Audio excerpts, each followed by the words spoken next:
महाराष्ट्र की सियासत में जो कुछ हो रहा है वो पूरा देश देख रहा है, सभी की दिलचस्पी इसमें बनी हुई है। और महाराष्ट्र की सियासत है भी ऐसी कि कब क्या हो जाए ये कोई नहीं जानता, कोई कुछ नहीं कह सकता। यहाँ से हर दिन एक नई कहानी उभर कर सामने आती है। यहाँ का सियासी संकट भले ही कुछ समय के लिए शांत हो गया हो, लेकिन मामला अभी भी कोर्ट में है।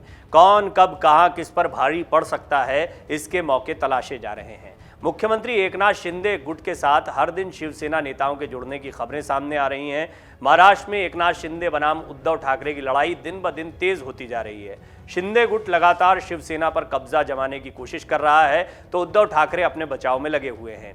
पार्टी को बिखरने से बचाने के लिए वो लगातार कार्यकर्ताओं और पदाधिकारियों के साथ बैठकें कर रहे हैं। शिवसेना में मचे दंगल के बीच ठाकरे परिवार के लिए सियासत नई करवट ले रही है। इस बीच महाराष्ट्र के पूर्व मुख्यमंत्री उद्धव ठाकरे ने शिवसेना के मुखपत्र सामना को इंटरव्यू दिया है, जिसमें उन्होंने एकनाथ शिंदे की बगावत और सियासी घटनाक्रम पर खुलकर बातें कही हैं। उद्धव ठाकरे ने कहा, फूट से शिवसेना कमजोर नहीं होगी, एक बार फिर मजबूत होकर उभरेगी। उद्धव ने कहा, शिवसेना और संघर्ष का एक दूसरे के साथ गहरा नाता है। शिवसेना एक लहराती तलवार है, इसे यदि म्यान में रखा जाए तो इसमें जंग लग जाती है, इसलिए ये लहरानी ही चाहिए। उद्धव ठाकरे ने एकनाथ शिंदे पर निशाना साधते हुए कहा, जिन्होंने विश्वासघात किया है, पार्टी तोड़ी है, वो खुद के पिता का फोटो लगाकर वोट मांगे, शिवसेना के बाप का फोटो लगाकर भीख न मांगे। संजय राउत को दिए इंटरव्यू में उद्धव ठाकरे ने कहा कि अगर हमने कुछ भी गलत किया है या फिर बागियों ने कोई गुनाह किया है तो इसका फैसला आने वाले चुनाव में जनता करेगी। उन्होंने ये भी कहा कि विरोधियों में हिम्मत नहीं है, वो एक धोखेबाज और नपुंसक की तरह बर्ताव कर रहे हैं। उन्होंने बागी नेताओं की तुलना पेड़ के सड़े हुए पत्तों से की है। उन्होंने कहा कि चुनाव होने दीजिए, ये पत्ते जमीन पर आ जाएंगे और पता चल जाएगा कि लोग उनका समर्थन करते हैं या नहीं। आगे कहा, इन सड़े हुए पत्तों को बहा दिया जाना चाहिए, ये पेड़ के लिए अच्छा है क्योंकि इसमें नए पत्ते होंगे। उद्धव ठाकरे ने कहा, मेरी गलती थी कि पार्टी के कुछ नेताओं पर अधिक भरोसा किया, इतने लंबे समय तक उन पर भरोसा करके मैंने गलती की। उन्होंने कहा, सरकार चली गई, मुख्यमंत्री पद गया, इसका अफसोस नहीं है, मेरे ही लोग दगाबाज निकले, ये ज्यादा चोट पहुंचाने वाला है। मेरे ऑपरेशन के बाद अस्वस्थता के दौरान सरकार गिराने का प्रयास हो रहा था। उद्धव ठाकरे ने कहा, मेरा ऑपरेशन हुआ था, मैं अपनी तबीयत से जूझ रहा था, मैं अपनी गर्दन के नीचे के हिस्सों को भी हिला नहीं सकता था। कुछ लोग मेरे जल्दी स्वस्थ होने की कामना कर रहे थे, तो कुछ लोग ऐसे भी थे जो प्रार्थना कर रहे थे कि मैं जिंदगी भर ऐसा ही रहूं। यही लोग आज पार्टी बर्बाद करने निकले हैं। उन्होंने कहा, आपको 2 नंबर की पोस्ट दी, आप पर अंधा विश्वास किया, ऐसे में विश्वासघात किया गया। जब मेरी हलचल बंद थी तो इनकी तेज थी। उन्होंने ये भी कहा कि भाजपा ने जिस प्रकार सरदार पटेल की विरासत को कांग्रेस से अलग करने की कोशिश की, उसी तरह वो शिवसेना की स्थापना करने वाले मेरे दिवंगत पिता बाला साहब ठाकरे और पार्टी का नाता तोड़ने का प्रयास कर रही है।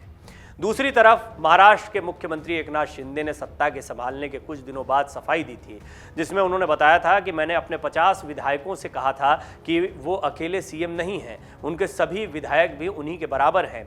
उन्होंने कहा था कि मैंने बाला साहब का आशीर्वाद लेकर राज्य में सरकार बनाई। उद्धव ठाकरे की सरकार गिरने के बाद एकनाथ शिंदे ने महाराष्ट्र के मुख्यमंत्री के रूप में और देवेंद्र फडणवीस ने 30 जून को उप मुख्यमंत्री पद की शपथ ले ली थी। बहरहाल उद्धव ठाकरे अब कई बातें कह रहे हैं। संजय राउत के साथ उनका ये इंटरव्यू सामने आया है।